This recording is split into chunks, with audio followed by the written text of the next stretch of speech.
Time Warner Audiobooks presents Rich Dad, Poor Dad, written by Robert Kiyosaki with Sharon L. Lecter, CPA, and read by Stephen Hoy, featuring an introduction by Robert Kiyosaki.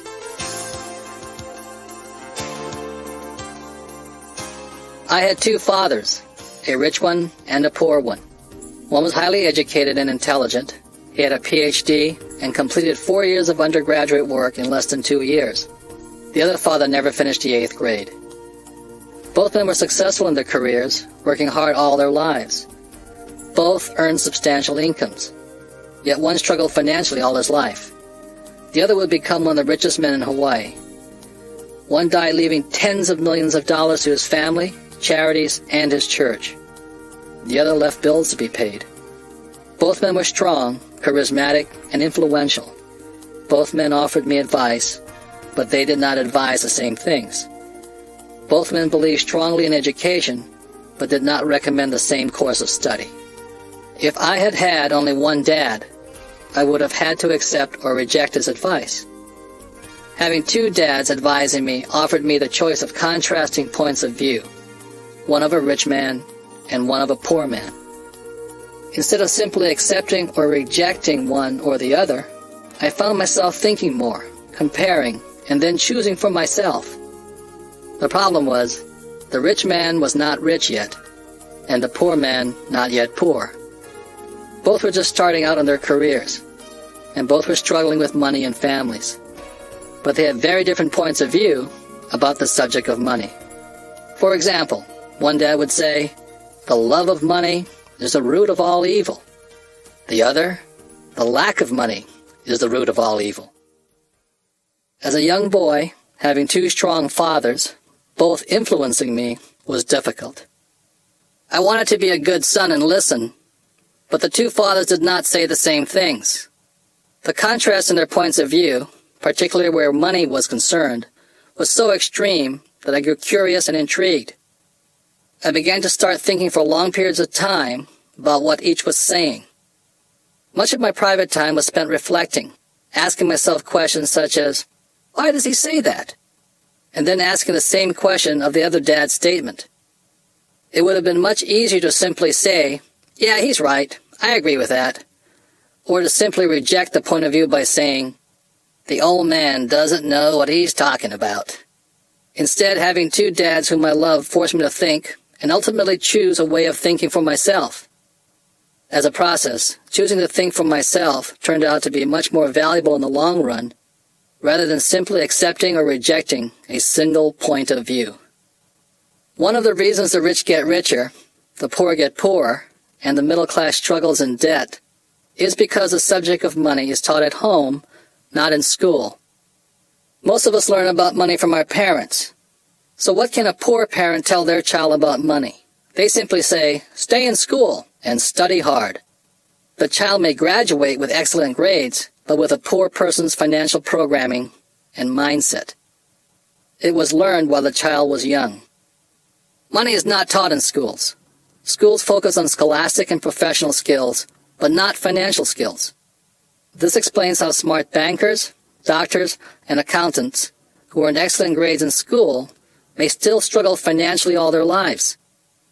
Our staggering national debt is due in large part to highly educated politicians and government officials making financial decisions with little or no training on the subject of money.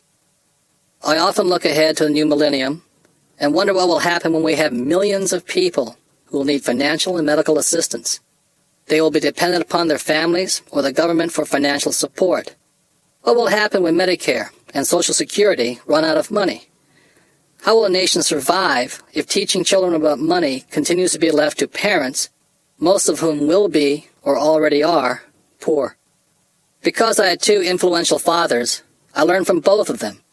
I had to think about each dad's advice, and in doing so, I gained valuable insight into the power and effect of one's thoughts on one's life. For example, one dad had a habit of saying, "I can't afford it." The other dad forbade those words to be used. He insisted I say, "How can I afford it?" One is a statement, and the other is a question. One lets you off the hook, and the other forces you to think. My soon-to-be-rich dad would explain that by automatically saying the words, "I can't afford it," your brain stops working. By asking the question, "How can I afford it?" your brain is put to work. He did not mean buy everything you wanted. He was fanatical about exercising your mind, the most powerful computer in the world. My brain gets stronger every day because I exercise it. The stronger it gets, the more money I can make. He believed that automatically saying, "I can't afford it," was a sign of mental laziness.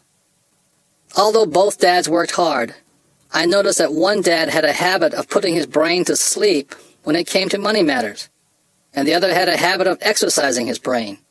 The long-term result was that one dad grew stronger financially, and the other grew weaker.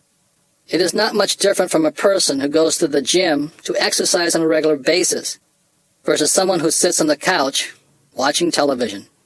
Proper physical exercise increases your chances for health, and proper mental exercise increases your chances for wealth. Laziness decreases both health and wealth. My two dads had opposing attitudes in thought. One dad thought that the rich should pay more in taxes and take care of those less fortunate. The other said, taxes punish those who produce and reward those who don't produce. One dad recommended, study hard so you can find a good company to work for. The other recommended, study hard so you can find a good company to buy. One dad said, the reason I'm not rich is because I have you kids. The other said, the reason I must be rich is because I have you kids. One dad encouraged talking about money and business at the dinner table. The other forbade the subject of money to be discussed over a meal. One said, when it comes to money, play it safe and don't take risks. The other said, learn to manage risk. One believed, our home is our largest investment and our greatest asset. The other believed, my house is a liability, and if your house is your largest investment, you're in trouble. Both dads paid their bills on time, yet one paid his bills first, while the other paid his bills last. Being a product of two strong dads allowed me the luxury of observing the effects different thoughts have on one's life. I noticed that people really do shape their life through their thoughts. For example, my poor dad always said, I'll never be rich. And that prophecy became reality. My rich dad, on the other hand, always referred to himself as rich. He would say things like, I'm a rich man, and rich people don't do this. Even when he was flat broke, after a major financial setback, he continued to refer to himself as a rich man. He would cover himself by saying, there's a difference between being poor and being broke. Broke is temporary, and poor is eternal.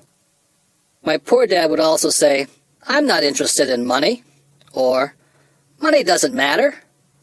My rich dad always said, money is power. The power of our thoughts may never be measured or appreciated, but it became obvious to me as a young boy to be aware of my thoughts and how I expressed myself.